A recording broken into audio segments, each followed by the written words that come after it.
Let's go ahead and get started.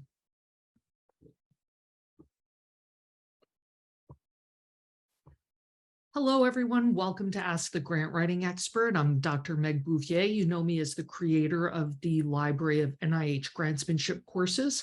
I have over 30 years of experience at NIH as first as a grantee, then as an intramural researcher, as a staff writer working for Dr. Francis Collins when he was the head of the Human Genome Project, and now as a full-time NIH grant mentor. I've helped clients land, at this point, over $500 million in federal funding, and I'm here to answer your NIH grant writing questions to the best of my ability. So grab a cup of coffee and let's get started.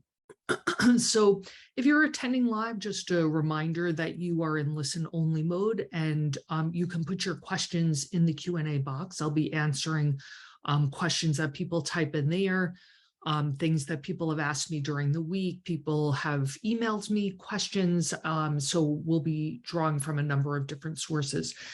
And if you're watching this as a recording, because all of these sessions are videotaped and uploaded to our YouTube channel, so that if you are unable to attend live, you can watch them there. So just a reminder, if you're watching on the YouTube channel, just a disclaimer that the information that I give you today is true today to the best of my knowledge, but things move quickly at NIH, so you should always double check to make sure that whatever I'm saying is still accurate at the time that you're watching this. So what you should be viewing in the library right now, because everybody on this call has access to the virtual courses, I would say that if you're actively writing for a February deadline, probably the most useful thing you could be looking at is the checklist to avoid top mistakes. And those are grouped by category, like mistakes made in preparation, mistakes made in writing this specific section, et cetera. So you can kind of go in there and look at the topics and zero in on the ones that might be useful for you. Just a reminder, some updates from NIH that if you are submitting in this cycle, that you will be submitting on Forms H for the first time. So you want to be really careful that you're on the correct form set. Always look at the expiration date in the top right corner and make sure you're in Forms H. Remember that there's a new data sharing policy. We had a really nice presentation on that maybe a month or two ago. And that tutorial was videotaped and uploaded to our YouTube channel. So if you're not familiar with the new policy, feel free to go check it out there. And a reminder that NIH has extended their policy, their pandemic policy, whereby they will allow preliminary data as post-submission material. So not just updates to publications, but actual preliminary data as post-submission material. Okay, so we're going to pause there. I see that there are a couple of questions in the Q&A box, and I had one that was emailed to me ahead of time, so I'm going to start with the one that was emailed to me so I don't forget to answer this one. So this question is, in my biosketch, how far back should my contributions to science sections go? I've only made iterative changes to that section since it first came about nearly 10 years ago, updating my publications and such. But having given it an overhaul, it reads more like a timeline. Is that what reviewers want to see? So that's a question from Susan. So that's a great question. And I would say a timeline style is really typical. And I don't know if that's what reviewers want to see, but we haven't had a lot of complaints from them. So I would say the most typical scenario, and for those who don't know what we're talking about, this is section C in the NIH biosketch, the contribution to science section. You may have up to 5 of them, and you may have up to 4 representative publications per contribution. So I would say for somebody who is, you know, a first-time R01 applicant, junior kind of person, it's pretty typical to have maybe 3 of them. And by convention, people tend to list the oldest topic first, but I have seen it in reverse chronological order. So for example, the person might address a topic at the beginning that was of interest to them in graduate school and early postdoc years. Maybe and they would describe that and what they did in some representative publications. And then the second one might be later postdoc, early, maybe a second postdoc or early in their assistant professor position, and what that topic was, or something that is concurrent to what their main interest is now.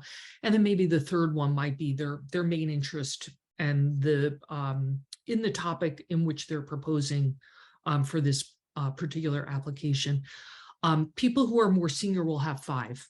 And obviously, the more senior you get, the more likely you are maybe to eliminate the very earliest ones if that is not an area that you continue to do research in after a while. So if you've been in the field for 20, 25 years, there may be 8, 10, 12 different areas that you've researched in over time, and you need to make a decision about which ones to pull out, probably the ones in which you're less active.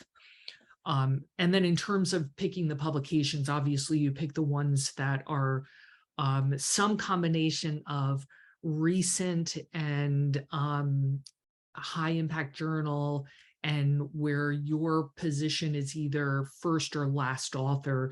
You have to kind of come up with some idea of which of those you're going to weight. So obviously, if something is recent, high impact journal, and you're senior author, that one's definitely getting listed. So, and then you make some decisions beyond that about what to list. So Susan, hopefully that answers your question.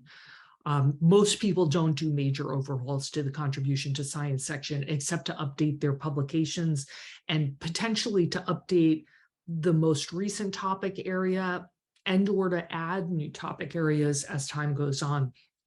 But those early ones tend to stay the same for a while until you make a decision about whether or not to just eliminate it altogether if it's not an area you've continued to do research in. Okay, so we have a couple of questions in the chat box. So thank you so much for setting these up. You're very welcome. I have 2 questions. What are your thoughts about AIM 3 being exploratory? What really makes an AIM exploratory versus non-exploratory? Is it the lack of preliminary data that is enough to justify? And I would say no. Actually, it's, in my opinion, that isn't the main criteria, because lots of people, let's say we're talking about an R01, let's say you have 3 aims. Lots of people have minimal preliminary data for an aim 3. To my mind, what makes an aim exploratory, that third aim being exploratory, is whether or not you have enough time and budget to complete the aim. So you want to, by calling it an exploratory aim, you're letting reviewers know that you only have enough time and or budget to look at trends in the data in terms of the output from AIM 3. You're not expecting to be able to fully power your sub-studies and have the same result in publications. You're just looking at trends in the data to inform the design of the follow-up R01. So that's kind of the perspective from which you want to be writing it.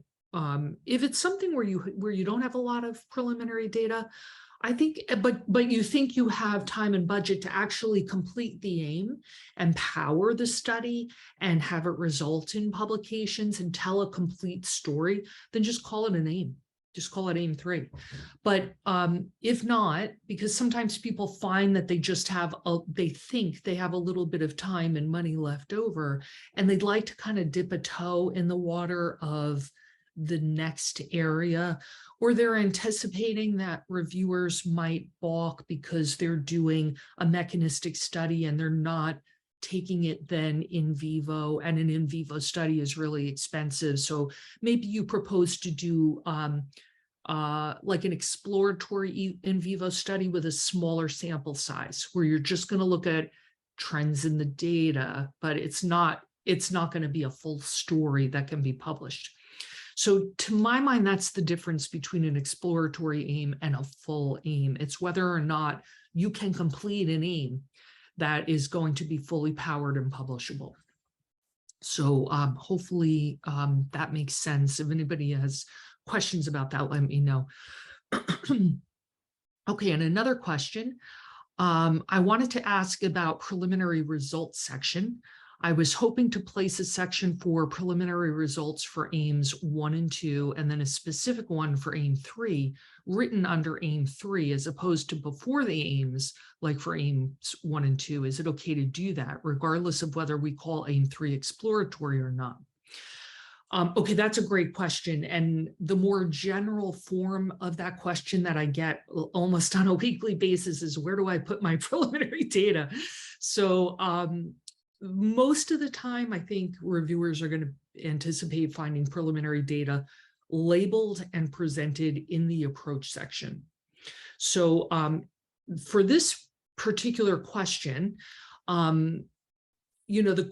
there are two main ways that people present it in the approach. They either present it in a block before the aims as it applies to the whole project, or they present it under each individual aim. And this person is saying, can I do a hybrid of those two? And the answer is sure you can. Just make sure that you write it in a way that isn't confusing to reviewers. And so to do that, to accomplish that, my suggestion would be that at the beginning, before you introduce the aims, you have a subheader under section C approach that says preliminary data for aims 1 and 2. And you present that material and just number the studies sequentially, 1, 2, 3, like that. Then when you get down to aim 3, under the aim itself, you label it very clearly, preliminary data for aim 3. And then the studies could be labeled preliminary study 3A or 3.1, preliminary study 3.2, et cetera. I think that's fine to do as long as you're labeling it carefully. If any of your readers, your subject matter experts or pre-award support people or grant writer, if any of them balk at that and find that confusing, you could always put in that block at the beginning where you have preliminary data for aims 1 and 2, at the very bottom of that, you could put preliminary data for aim 3, see aim 3 below, or if you're using an outline system, see section C.4.2 or whatever it is, so that people understand that they need to go further down to see that. But people do that all the time where it's a hybrid of those two. The other place that people sometimes present preliminary data is in the significance section. So I often get questions about whether it's okay to present your preliminary data in the significance section. You can do that. I personally think that is probably less optimal way to do it, because I think most reviewers are going to look in the approach section for the preliminary data. But having said that, you're addressing the rigor of prior research in the significance section. So you're probably going to talk about your data. So this is where it can be very useful to number your studies in the approach section or use some sort of outline system, because when you mention your preliminary data in significance, you can just give the key finding and then parenthetically send the reviewers, for details of this preliminary study, see section C.2.4 or whatever it is. So that can be a useful way to label that. So hopefully, Mohammed, that answers your question about where to about how to handle the preliminary data and where it can go. You absolutely can use that hybrid method. Okay, so let's see, a couple of other questions. So I've had a lot of questions, and I'm going to do a screen share for a moment. I've had a lot of questions about where's my notice of award? I'm getting that question a lot. So hopefully you guys are seeing this infographic that I created in my training. So some of you may recognize this from Master the R series. I think it crops up in some other courses as well. But I'm getting a lot of questions about where is my notice of award? And so We are in a continuing resolution. For those of you who don't know what that means, the fiscal year is meant to begin on October 1. That rarely happens because Congress rarely passes a funding bill by October 1. Pretty much the only time that happens is during a presidential election year, where politicians are trying to show voters that they can play nice with each other. So we are in a non-presidential election year, and true to form, they did not pass the NIH funding bill, even though there's widespread agreement for yet another increase to the NIH budget. We're almost certainly going to get another increase to the NIH budget. We're now well over I think we're up around $45 billion in the NIH budget, and due to get another increase. By way of comparison, probably the next largest scientific funding agency in the US would be probably NSF, and they're around 7-point-something billion. So NIH is, like 6 times larger than that. It's gigantic. So the problem with not having a funding bill, and the reason we don't have the funding bill for NIH is that it's packaged in an omnibus bill that has other more contentious elements to it that they're still duking it out about. So we wait. So when that happens, there has to be an emergency funding bill, and it's called a continuing resolution. And that's what we're operating under right now. We are toward the end of January during the filming of this, and we are still in a continuing resolution with no end in sight. So if that continues, then we start to have government shutdowns, and then things really get gnarly. But and who knows if that's going to happen this year? I wouldn't be surprised. But the thing that you need to know as an applicant is that if your application was discussed at council in the fall, your funding decision may well be held up. So, and the reason for that is that when NIH is operating under a continuing resolution, they tend to operate, the institutes tend to choose to operate at about 80% of the previous year's budget. In the absence of a firm budget, they hedge their bet and kind of undershoot.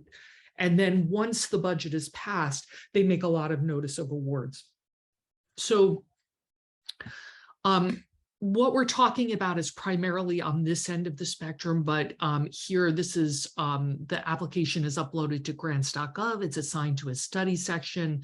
The scientific review officer assigns it to a primary, secondary, and tertiary reviewer.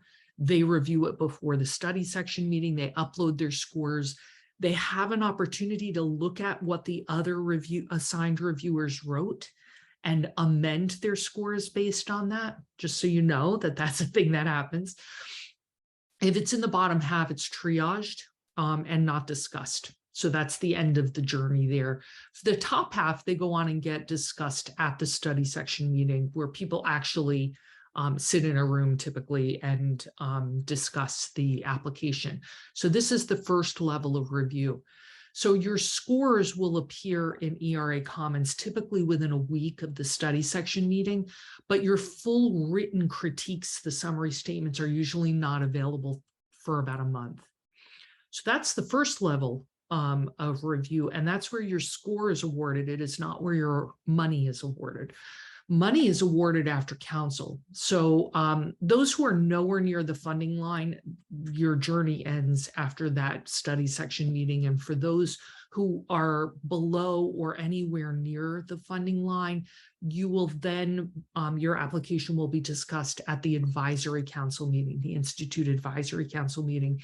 And that's when the program officers present the applications. And I used to attend these all the time when I was a staff writer. I've seen program officers really go to the mats for grantees they believe in. So this is part of the reason why I think it's so important to build a relationship with your program officer. But anyway, at this meeting, the council votes on which applications to fund. But because we're operating under a continuing resolution, some of those notices of award are being held up. So you may have gotten a just-in-time request. Lots of people get a just-in-time request. If you're anywhere within spitting distance of the funding line, you're going to get a just-in-time request. It doesn't mean, it means that you're still in the game. You might get funded, but it does not mean that you are definitely getting funded. You are not definitely getting funded until you get an NOA, a notice of award. And a lot of those are being held up right now because of the continuing resolution. So, some of my grantees listen to all this information and their take-home messages, oh my goodness, I should not apply in a cycle where my application is going to be reviewed at council in the fall, because then my notice of award is going to be held up. And I understand why people might make that decision. I still feel like you should put your application in whenever it makes sense scientifically to do so. So that's my 2 cents. You could make yourself nuts trying to game the system. So anyway, I hope that helps people understand why their notice of award is being held up and what's going on with that.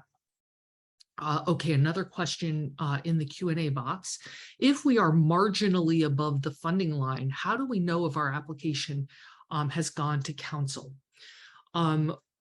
Well, if it's marginally above the funding line, it probably did, because contrary to popular belief, I think most grantees are under the impression that reviewers give you a score and then the institute just says this is the cutoff and everything below that score is going to be funded. And I guess that might be true occasionally, but in my experience, it's almost never true.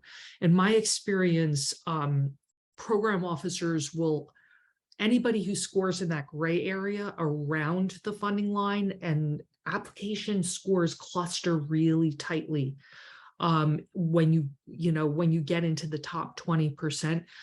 In my experience, program officers will hand pick the ones that they are going to choose to fund, either based on how much they believe in the grantee or how closely aligned the project is with their funding priorities at that time. If you really want to know if it went to council, you could email the program officer. But I can almost guarantee you that if you are marginally above the funding line, it almost certainly was discussed at council. But you can always ask the program officer if you want to confirm that. Okay, another question, one more follow-up question. Are we able to place sub-aims for an exploratory aim 3? Yes, you can have sub-aims on any aim. So, keep in mind that my approach to grantsmanship, for better or for worse, is that unless SF 424 expressly prohibits you from doing something, you can try doing it. Like I've made a whole career out of this, there are all kinds of things that I do and I recommend that my grantees do that are not in the instructions and that maybe aren't typically done. But if you feel like you should have sub-aims and exploratory aim, you absolutely should do that. The one thing you want to do in an exploratory aim is make absolutely certain that not just by calling it exploratory, but as you're writing up the aim, make absolutely certain that you are saying that we recognize that we do not have the time and budget to power these studies adequately, and we are looking at trends in the data to inform the follow-up R01. That you want to say that very clearly, even on the aims page. You want to make sure you're saying that. But whether or not you want to have sub-aims, go for it. That's absolutely fine in my opinion. I have not seen a reviewer balk at that. Okay, let's see what we have time for. A couple of other things. And actually, Mohammed, I'm going to cover another question that you had asked me previously, which had to do with how to, I'm going to phrase it in its most general way. So this applicant was talking about the fact that he has ESI status And he is putting in multiple R01 applications on multiple projects, as one does. That is a perfectly appropriate strategy when you're trying to land your first R01. So this particular applicant had a project that was not his passion project, that he was an MPI on, multi-PI plan. And it scored fairly well. It scored, I believe, in the 20-something percentile at an institute that had like not such a favorable funding line. And he wanted to know if that one got funded, he would lose his ESI status. So he wanted to know if he should hold on that project, on resubmitting that project, to focus his ESI time on submitting as a single PI his R01 that is his passion project, the one that he wants to build his career on. That is actually going to an institute with a more favorable funding line. And in general, my advice to applicants who are early stage investigators is really focus your efforts on your passion project. So, and I apologize, my cat has just made an appearance on my desk. So if you see things being knocked over, that's what's happening. So yeah, so focus your ESI time on your passion project, on the one that you really would like to build your lab on. And don't expend energy on a project that isn't your passion project, on which you're a multi-PI. So you're not even going to get the ESI funding advantage. Hold on that one and instead really focus on getting submissions in on the one that you're passionate about. And instead of focusing on a second R01 application, I would take that project, let's say, again, it's an R01 with 3 aims, for example, and I would figure out other ways to package it and send it off to other places, other federal agencies, private foundations, anywhere where you can get some money to keep that project going, to build the most compelling and persuasive and powerful R01 application you can, to try to get the passion project off the ground, give it the best chance you can with your ESI status. So, so in general, that is my advice to applicants. Is this a hard and fast rule? Of course not. There are always circumstances that might change that advice, but on the whole, I think your ESI status is best used trying to land the R01 that you are most passionate about, and really focusing on that, and repackaging that project, and shotgunning the application to many places, because you can submit an R01 application to NIH in parallel to send the exact same project to another federal agency, or pieces of that exact project to private foundations. You can do that in parallel. And, you know, if you get funded by more than one place, may you be so lucky to have that problem. The program officers are used to working that out with each other. They will figure out who's funding what, and you don't have, or you're just going to turn down the non-R01. But you could potentially accept a smaller R01 and a smaller foundation project and get funding from both. So anyway, that was my quick aside. I have a few other questions that came in, but we are out of time. So I am going to wish everybody luck on their upcoming applications. I know that a lot of people are coming up on the February 5th deadline, so I wish you the very best of luck. And happy grant writing, and I'll see you in a couple of weeks. Take care now. Bye-bye.